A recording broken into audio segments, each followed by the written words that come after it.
So how did Poland fix its borders? You may recall the Belarusian migrant crisis that began in November 2021, November-October, and there's a report here from Human Rights Watch on November 24th talking about it. Die here or go to Poland, they say. Belarus and Poland's shared responsibility for border abuses. We also covered this here at the Lotus Eaters. Yourself and Harry covered this, I remember, which is quite interesting. Yes, I remember this story. But we often hear about the start of a story or crisis, but the media never actually bothers telling us how it ends. The end of the crisis isn't very interesting for many people, so they just get you worked up about the start of it and then move on with the next thing they want you to get worked up about. So I thought I would push back on that trend slightly by saying, actually, what happened? What was the resolution? And look back on it from now. So rather than having our attention paraded through this carousel of crises, let's just solve it calmly and normally. So this was the problem, and there's a great video here by the BBC looking at this migrant, and this guy basically goes from Erbil all the way to Belarus, filming all the way. Sorry, I don't know. I'm going to have to look it up, but it is in the Middle East, I believe. It might be Turkey. That is in the Kurdistan region of Iraq. Right. And so you see he's going shopping, he's bought some clothes, now he's at Minsk airport wearing his mask like a good boy. Yep. And then they're being taken to their hotel.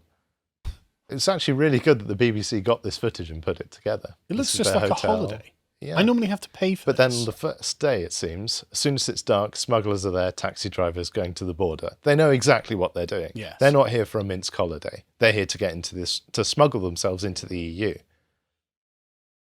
Right. And so there's this strange sort of arrangement. You've got the police, you've got people traffickers, you've got the migrants. And then at one point, of course, I think Lukashenko just went to the border and addressed a crowd of migrants saying, if you want to go into the EU and Poland, we're not going to stop you. You can't stay in Minsk, but you can go into Poland. Yeah, and they're all ready. Everyone is of one mind. Yeah, they know what they're there and supposed to be doing. About 100 to 150 people arriving each day on these planes. Yeah. And this came because Belarus essentially updated its visa restrictions regarding the Middle East. And basically it was widely seen as an attempt to undermine the borders of the EU. I would say so. Indeed. That's exactly what it looks like. I don't know how you could frame it as anything else. Exactly. So Poland at this point declared a national security incident because they had thousands of people trying to break into their country, which is a national security incident, right? If only we would take it seriously as well. Britain, of course, responded to this admirably by sending troops to safeguard the integrity of the EU's borders. A state we're not even in. Even as the EU was concurrently doing the same thing in Calais, practically, allowing human traffickers to profit from an industry shipping thousands of migrants into Britain across the Channel, which is going on as we speak. And I'll just quote briefly from this article here. The deployment was a sign of allied friendship between the UK and Poland, the British MOD said. And I've got absolutely nothing wrong with us sending 150 engineers to Poland. I think that's very good. That's the act of an ally. It's just when you put that in the background of what's going on in Britain. You have to ask, okay, France, what's the act of an ally at this point? You know, if it's securing your allies' borders is the act of an ally, what are you doing when you're sending all of these Channel migrants across? Yeah, with allies like the EU, who needs enemies? And there's another quote here. A small team of UK Armed Forces personnel have deployed following agreement with the Polish government to explore how we can provide engineering support to address the ongoing situation at the Belarus border. Very professional, proud of the boys. That's exactly the right thing to do. Yeah, I mean, they're not doing the wrong thing at all. I just wish we could do it with our own borders. Exactly. Now, obviously, the situation has changed slightly because we now know, of course, that Russia was sizing up one of its neighbours for a long wooden box. Yes.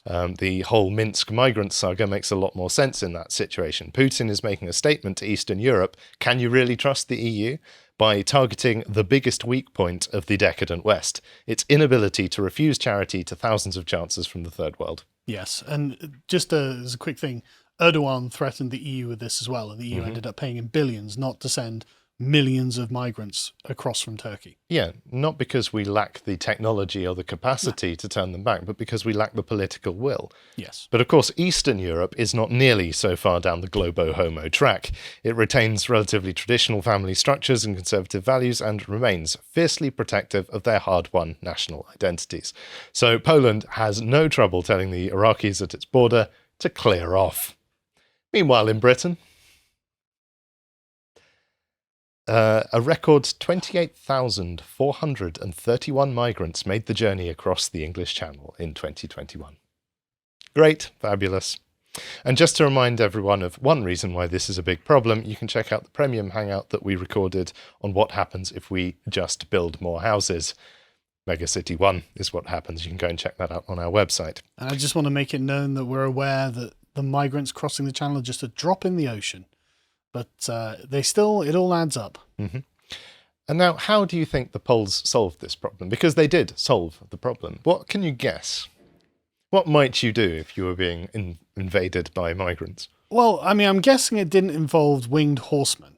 No, it didn't. Not this time. Not this time. Right. Because that's normally what they do when Middle Easterners come to Poland. Uninvited. No, they did not fall back on the traditional remedy. They went with a modern and humane response, which is a big, beautiful wall. Well, that can't be true. I've heard from many Democrat activists on Twitter that the walls don't work. The walls don't work. All you need to do is bring a ladder, right? Problem solved. So here we go, an article from October at the time. Lawmakers approve Belarus border wall amid migrant surge. The wall will cost an estimated 353 million euros. So it's not cheap. It's not super expensive. It's probably like an hour of NHS spending, but it's not cheap. But it's also a one-time payment. Exactly. Whereas if you bring in hundreds of thousands of migrants, that's not a one-time payment. Yeah, maintenance of that 18-foot high wall is going to be a lot cheaper than maintenance of tens of thousands on Social Security. Yes. And on July the 1st, in 2 weeks' time, at the time of recording, the national security incident will be declared over.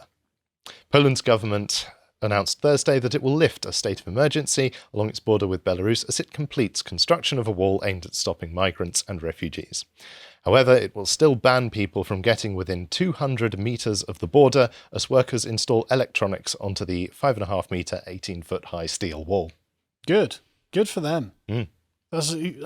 I hate this argument that walls don't work. So, okay, well, point one, we've been using walls for literally like 8,000 years. I think is the oldest walled city. I think, is it Jericho that's the oldest walled city? I'd have to look it up, but it's very, very long time that walls have been working because they have this particular function of preventing access to anyone who doesn't come with specialist equipment. Yeah. So if you haven't got the specialist equipment, you have zero chance of crossing the wall. So it's 100% effective 100% of the time without that specialist equipment. And even if they have the specialist equipment, the smallest amount of defense of the wall is usually sufficient to see off the invader. That's why walls in military parlance are called force multipliers. They create a horrible, horrible way for the people trying to cross them of being able to defend them. They're very easy to defend. It's almost like they're designed to be defended. And another great thing, which I think you mentioned before, is that walls are the clearest revealed preference. Yes, they are. So the Poles, by putting a wall around their country, are saying we want to defend this and we value this. Yes. The Democrats, by putting a wall around the capital, show you what they're trying to defend. Exactly. But of course, Poland is not devoid of human rights lawyers and so on and so forth. And they might not have any LGBT, but they've still got their human rights lawyers. And they came up with this glorious article as to why the wall should not be built. Won't someone please think of the bison? A border wall meant to keep out migrants cuts through one of Europe's wildest areas. That's tragic. Maybe they can create a little bison gate. Poland is building a border wall to keep out illegal migrants, but the barrier will also cut through one of the continent's most significant wild areas, scientists warn. The planned wall slashes through the Białowieża forest, apologies for mispronunciation, regarded as one of the last surviving patches of the primeval forest that once covered Europe. Part of the forest lies in Poland, and some areas are covered by the EU's Natura 2000 environmental protection network, while the rest is in Belarus. God. It is also a cross-border UNESCO World Heritage Site, one of just 218 such sites worldwide.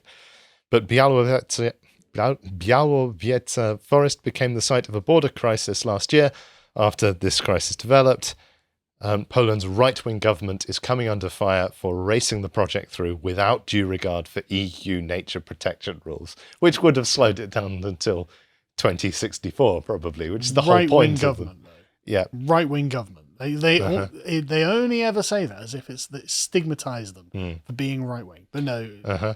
And finally, in a letter sent to the Commission on Monday, more than 600 scientists and researchers called on Brussels to take all possible measures to immediately halt the construction of the wall. You know, I will agree to that as long as you house at least one refugee in your personal home.